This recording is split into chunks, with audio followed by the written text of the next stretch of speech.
Hello, and welcome to the Business Advocate Podcast. My name is Russell Carrier. I'm the owner of First Choice Business Brokers of East Tennessee and Nashville, and I am your host. Today, we are going to be talking about company culture. Does it really matter? We think so. My guest today is Eric Jackson with Element 47. He is the owner of a marketing company in Nashville, Tennessee. Welcome to the show, Eric. Thanks, Russell. Appreciate you having me. It is my pleasure. And just so everybody knows, Eric and I are part of a networking group, and that's where we met. And we happened upon this conversation when we did our one-on-one. And he brought to my attention how important company culture is. And I asked him why.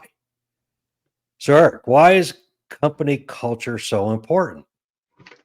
From my perspective in the business that I'm in, I believe very firmly that your company culture is the brand of your company.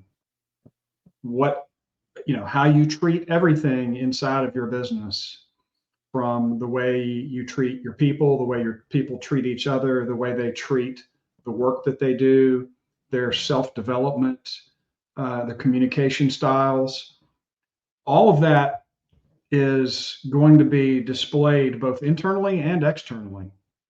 And if that is not healthy and good, that will be displayed in the interactions that your team has with the rest of the world.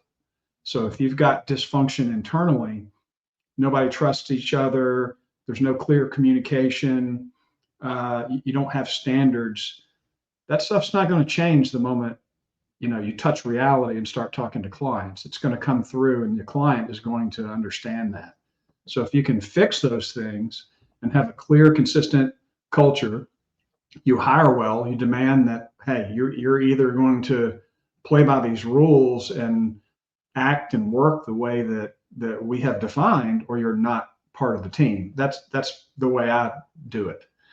And so when you've got things, everybody's on the same page as far as how the culture is working, and it's good, your clients will see that. And not every company is going to have the same sort of culture.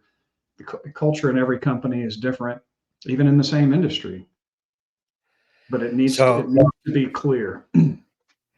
I think most people, when they think company culture, they think HR. Honestly. And that's an HR function, right? That they implement as part of their business model. And everybody that get handed, this is our company culture, but are they actually fitting? Are they hiring to match that? I think is very important. The second thing, you're a marketing guy. You're not an HR guy.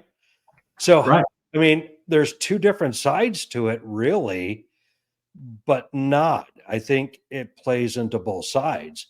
So let's talk about so for like your business, because you and I talked about your business, of your culture and what it means to Element 47 and how you actually go about hiring people.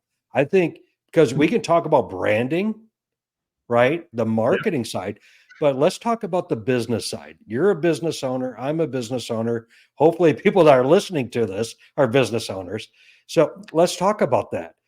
For you as a business owner, how did you develop your business culture, your company culture? Yeah. So my previous company, I had a business partner, and I, during the summer, probably close to 10 years ago, I went on vacation and started reading the book Traction, which the entrepreneur operating system is built on. And I'm reading this book on the beach, Entrepreneur Vacation, right? So get to chapter 3, and it's all about culture and about how important it is to the function of a business.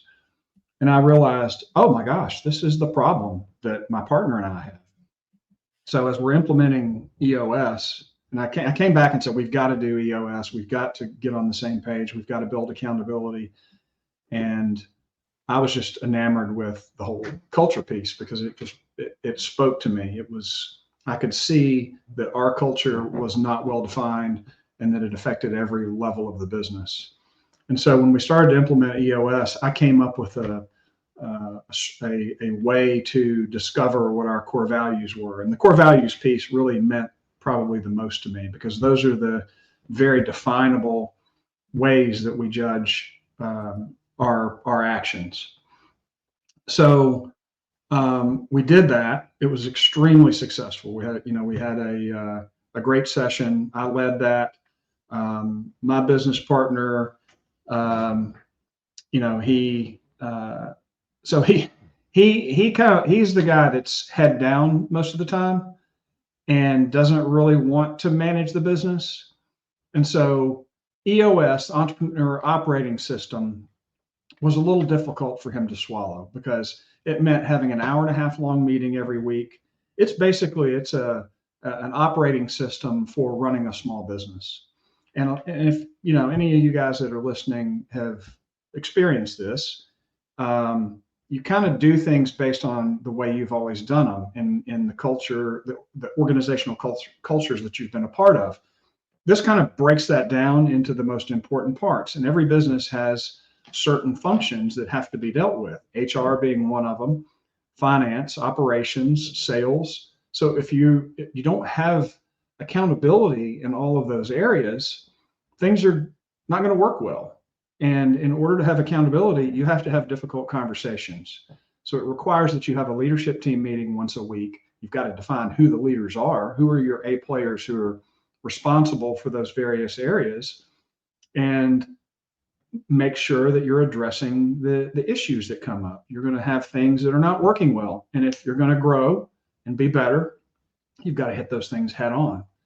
And all of those things are judged by what your culture is, at least in my organization, they are. So, I think we did a pretty good job of defining those. Ultimately, that business partnership didn't survive. We had a rather unique dissolution of the partnership. It was half managed services, so IT consulting, and then half marketing. And we basically split the bank account down the middle. My business partner kept the old name. I rebranded, took my team, and you could identify team members by when they walked in the door. Show me your phone. If you have an Android, you go with Mike. If you have an iPhone, you come with me.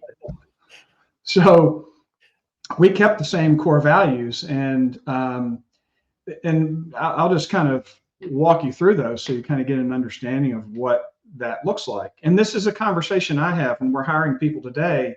I'm the last interview, and I tell them I'm going to talk for about 10 to 15 minutes. I'm going to tell you some stories, and these stories are going to inform you about what it's going to be like for you to work at Element 47. Now, if what you hear sounds abhorrent to you, then you can, time out, stop the meeting at any time and go, I can't do this. This is not going to work for me. No harm, no foul. Because if you take the job and you're not aligned with us, you're going to have a terrible time. So those core values are really the first thing is we're hired to make things better for our clients. When they come to us, they have an idea of what success is going to be. There's this vision inside their head of what they're hiring us to do. And we have to be confident before we take them on as a client that we're going to be able to achieve that. We have to make it better for them. We have to know that what they're asking us to do is something that we're capable of doing, that we want to do, that we feel like it's going to be a good working relationship. So how can we make it better? So that's the external. We're making things better for our clients through marketing, helping them achieve very specific and measurable goals.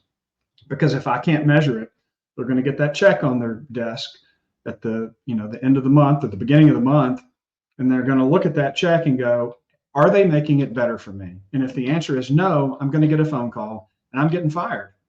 And I don't like that. So I don't want to waste their time and money and our time and effort to have it end in getting fired. So internally, it's the same thing. like we have very specific expectations that have been put on us that we've agreed to, and we have to make things better for them. So we've got to bring all the resources to bear. We've got to have the right people in place, the right product mix, so that we meet those goals. And business operations can be messy, and we need to make sure that the things that we're doing are efficient and useful, that we're maximizing our time, and that we're delivering the right things.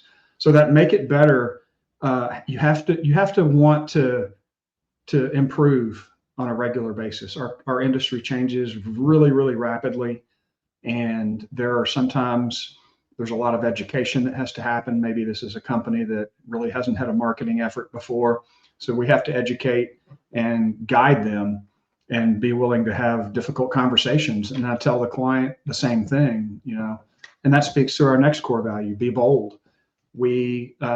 Without difficult conversations, progress cannot happen. And so we may introduce topics to them or processes to them that they've never heard of, or maybe they disagree with. And I tell them up front, you have to express to me your concern. Tell me what your questions are. And this is for anybody working with our team. You've got to say it. If you don't, bad news never gets better with age. We want to make sure that you're on the same page with us. Otherwise, we get fired out of the blue. I'll keep saying that phrase over and over again. So make it better. Everybody has to be wired to get things done, to improve processes. If you are the kind of person that is willing to step over this process that we've always done it that way, I don't like change, you're not going to work well in the organization. There's going to be change. We don't do change for change's sake. We want to make sure that every move that we make is intentional and that it brings value to the entire process. And in order to do that, we have to be bold and express those things. So in our business, we have to learn new things all the time. AI is really becoming very impactful in the marketing and advertising world. So, and there's some new tool every other day that we could possibly be using. So we need to be able to evaluate and learn what these new systems are. I've got a friend in the business who's got a new AI offering. She's going to completely transform her agency, and she really embodies that core value. Master the craft is what we call that. You have to constantly learn. You have to constantly learn because not only is the industry changing, but you're picking up new clients. They're doing things that maybe you don't completely understand. So can you get up to speed and understand those things and make sure that that's just who you are as an organization? And then lastly, when we get hired, they're hiring us for a very specific purpose. They're giving us the marketing function in their business. Maybe we're working with somebody internally who's either a marketing director or they just happen to be the unlucky person who didn't step back and, hey, you're the marketing coordinator for us and you're going to work with Element 47. Well, we understand that we're going to share the load. We're going to be a mission critical part of their business, and we have to treat that relationship as such. So the whole not my job thing is not in our vocabulary. And internally, we have a team of 11. And so, not people take vacations, emergencies happen, people have to step away. So there are times where we'll have to do things that are not in our strong suit, but we've got to step up, fill that gap, and make sure that there's no gap in services and that person can go on the family vacation. They can attend to a sick relative or whatever. And you don't necessarily have to fix the problem yourself, but you've got to find the resources to get it fixed. So those four things: master the craft, make it better, be bold, share the load, define our organization. And when I tell those stories to people, they get a clear, concise picture of what it means. And my philosophy is that every organization ought to have that. And if you can't explain that, then you bring people on board or you bring on clients, and you have to figure out what the culture is through the relationship. And maybe you get 3 months in and go, I don't like this place at all. And it's probably because it was not defined and you had to stumble across it and figure it out in real time. And that creates bad client relationships and bad employee experiences, and you get turnover from that. So that's the long and short of. I felt like I was rambling there for a minute, but it and a lot of people. And you mentioned HR. It's not an HR function. It's the leadership function. It is the owner of the business that really needs to define that. And just a case in point here, if I was leading a company that had a completely different culture that evolved because I had not defined it, I would not like working in my own company. If the owner really needs to enjoy that experience and has to connect with them. So ultimately, those core values and that definition of culture begins and ends with the leader. 100% agree that the leader, the business owner, determines what the culture is going to be. And if you don't define it up front, a culture will be created by the employees. Yep. And as you just pointed out, Eric, you end up not liking your own business. In a nutshell, and I'm going to give an example. You create a culture. You as a business say, we are going to be fast and responsive. We are going to be courteous and respectful. We'll just stick with those two. Mm-hmm. And you go out and start hiring employees that are not fast and responsible. And you end up finding out because of the service they're providing to your clients. And you end up hearing it once they're unhappy and are no longer your clients. You hopefully are calling them and asking them why'd you leave? What happened? And they find out, well, things took too long. It wasn't fast. Because typically when you build this culture and the idea of what your business is going to be, you communicate that out to the public. This is who we are. Yeah. So, I mean, I look at it and number one, keep it simple. It doesn't have to be fancy, but if this is what you want, make sure it's what you're getting. And Eric, you've nailed this in our conversations because I know you just made a couple of hires and I know it took you a while and you interviewed a lot of candidates. And one of the criteria that you kept bringing back to me in our conversations, well, they really didn't fit our culture. Great resume, but they didn't fit our culture. So I know everybody struggles right now with hiring people. So do you pick the resume over fitting the culture? What do you say? I would say absolutely not, because the addition of one person who is really talented that doesn't fit the culture is going to rot the organization. If you've got that one person who doesn't fit in and refuses to, or just simply can't fit in with the culture, everybody's going to have to work around that person. They're going to create a toxic environment, and they're all going to know that this is not a fit. And I've had that experience before where we had somebody that just wasn't a great fit. Either they'd been there for a long time and we outgrew them in terms of our culture continues to evolve in a very specific way, or maybe they just weren't the right hire from the very beginning. When you part ways with that person, everybody in the organization goes, man, thank God we can move on and actually, function in a good way. Everybody knows. Sometimes you as the leader are the last person that knows. So you have to keep your antenna up and make sure that you understand, how is each person in the organization functioning? Are they fitting in? Are they playing by the playbook? Otherwise, it's not going to end well.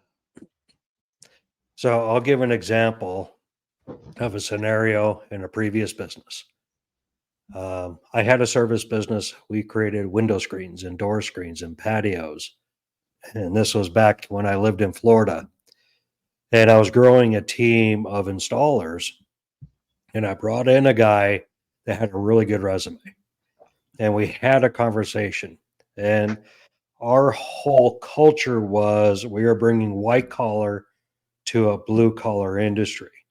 Mm-hmm. We dressed nice. We drove brand new vehicles. And the last piece of our culture was do it right the first time. Mm-hmm. And so I brought this gentleman in, and I say that loosely, gentleman. Uh, and he came in, I mean, and said, yes, I believe in doing I don't want to go back to a job site. We need to get it done the first time. And so I brought this guy on, and it was working out. And it was about 6 months into it, I started noticing that jobs weren't getting done right. And we had to start going out and fixing things and doing it correctly. And it ended up he was the piece of the puzzle that actually wasn't following our culture. He wasn't doing it right. And he actually started spreading that to my other installers. It's like, it's not a big deal. And there is a term that is used in construction. If I can't see it from my house, it doesn't matter. Mm-hmm. And I caught wind of that. I was on the job site, I was working with the crew, and one of my installers said it. I completely lost it as the owner because that does not fit our culture at all. Mm-hmm. I fired that guy on the spot. And I asked him, where did you hear this within our organization? And it ended up coming from that one guy. And so we had a meeting when we got back to the shop, and I had a blunt conversation. This is how we do our business. And he flat out said, I don't believe in that culture. We get the job done as fast as possible to get our money, which completely blew out our whole philosophy. He got fired. The problem was he took the other installers with him because of the mindset. He corrupted our business. Yeah. And so, just as a word of advice to business owners, keep your ear low to the ground in your business. Don't just make assumptions that it is happening and your culture is being delivered on a daily basis. You have to be involved and engaged. Mm-hmm. You'll hear it in the language that people use every day. You have to be, like you said, you got to keep your ear to the ground. You've got to listen to what people are saying because they'll give you the clues. And if you don't act on them, as you described, it will rot the rest of the organization. The beautiful thing about a well-defined culture is you can judge somebody's performance by what's hanging on the wall. And in my company, we talk about the core values every single day. We use those phrases, make it better and be bold are the two that we use the most often. And so if I have to have a confrontation with an employee like you did, I say, this is the way we do things, and you're not living up to this. And as you described, he didn't agree. Well, you don't have a choice at that point. You got to part ways, and you got to find somebody who believes in that culture. Maybe they're slower, but at least the job is getting done right the first time as you have defined it. That's what you sold. And again, culture is brand. Exactly. If you're not delivering that service or product as described, there's something wrong with the culture. So we'll go back to the beginning of how do you create a culture, right? It starts at the leadership and with the owner. The person who starts the business manufactures, creates, and makes standard how is my business going to be ran. And we can actually talk for a long time about this, of the steps of how to create a culture and all the different aspects that you have to keep in mind. Just give me three. What are three areas that you would want to focus on creating culture for your business? So number one, I believe is creating actionable core values. There's an example that I use in presentations. I will tell the audience, here are the core values. It's communication, respect, transparency, all these feel good, just single words.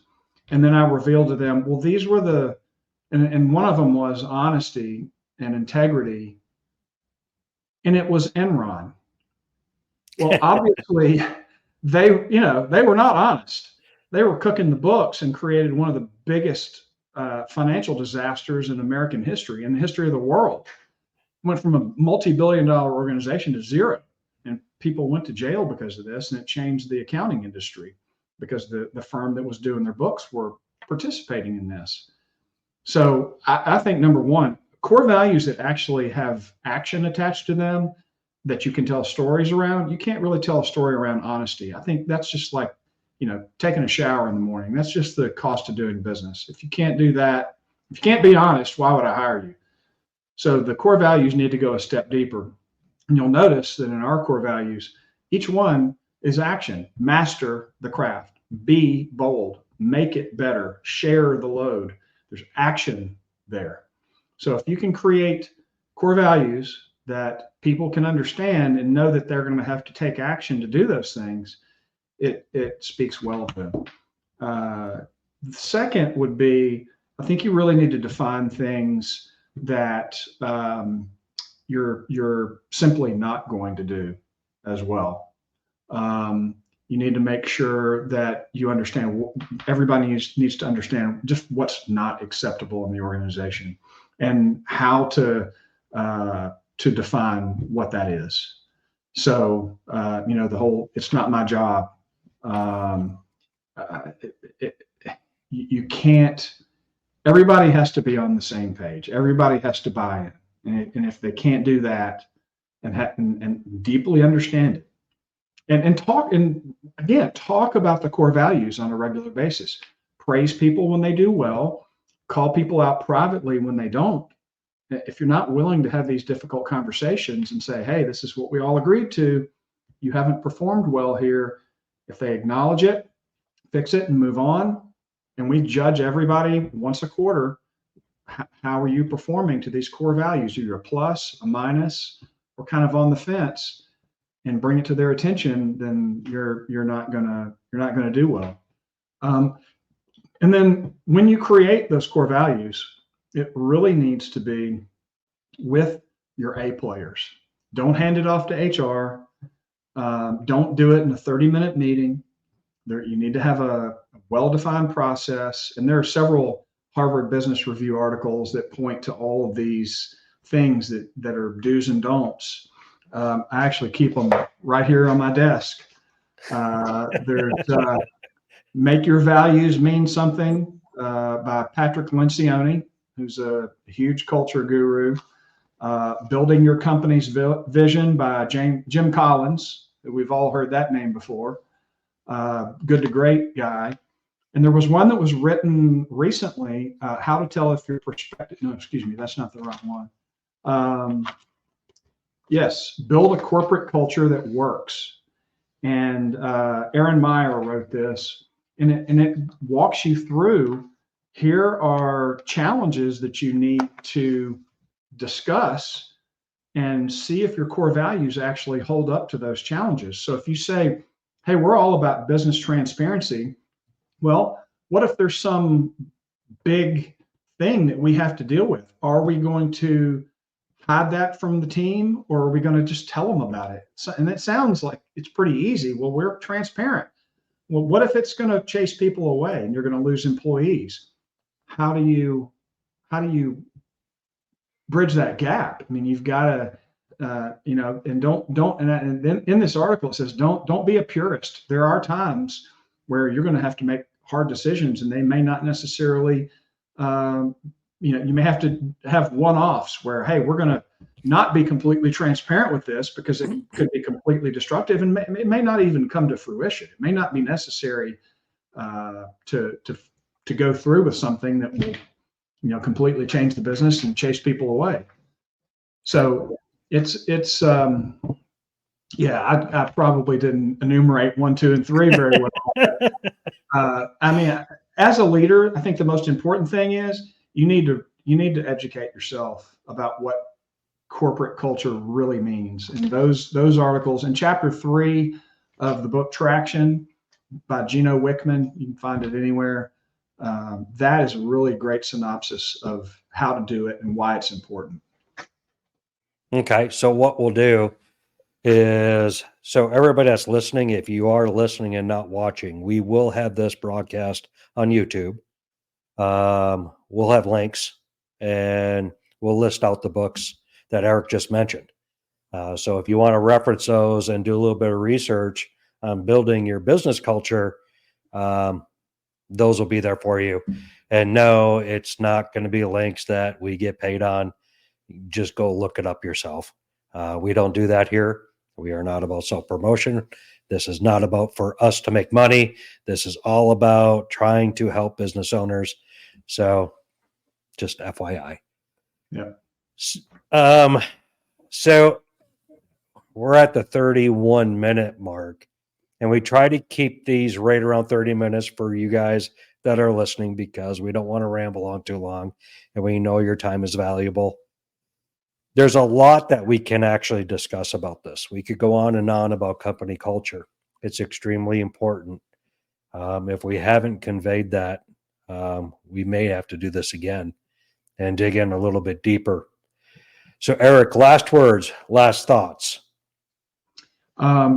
If you are not willing to 100% commit to defining and installing core values and culture in your company, don't start. Because the worst thing that you could possibly do is tell the team, hey, we're gonna have this new initiative where we're going to define culture, and everybody's going to be judged on it by performance, and then you don't do it. That it's obvious that you're not serious, and you can't restart that process. So educate yourself very well. I got a mentor when I did it who guided me and helped me understand it. But it's kind of like working out. If it's something that you're not willing to do every day and pay attention to, you're not going to get fit. You're not going to have a fit culture. You can't do it. You can't go to the gym one time and be fit. Well said. So if anybody has questions, or if they would want to contact you directly, how could they do that? So our website is element47.co. You can reach out to me personally by emailing me at ej@element47.co.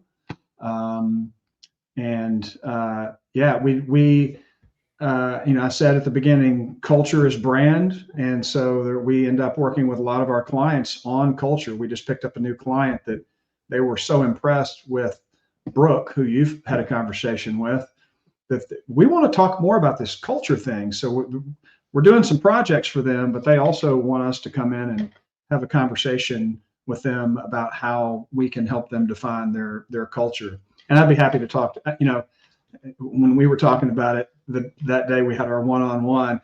I couldn't shut up, and now we're going over 30 minutes. It's like I'm happy to talk about it anytime, and maybe help point you in the right direction. So, and ultimately, you do have to understand this stuff as a leader and be able to manage it. Awesome. Thank you. So everybody listening, company culture, it is not just a marketing thing. It's not just an HR thing. It doesn't just affect your employees. It also affects your clients.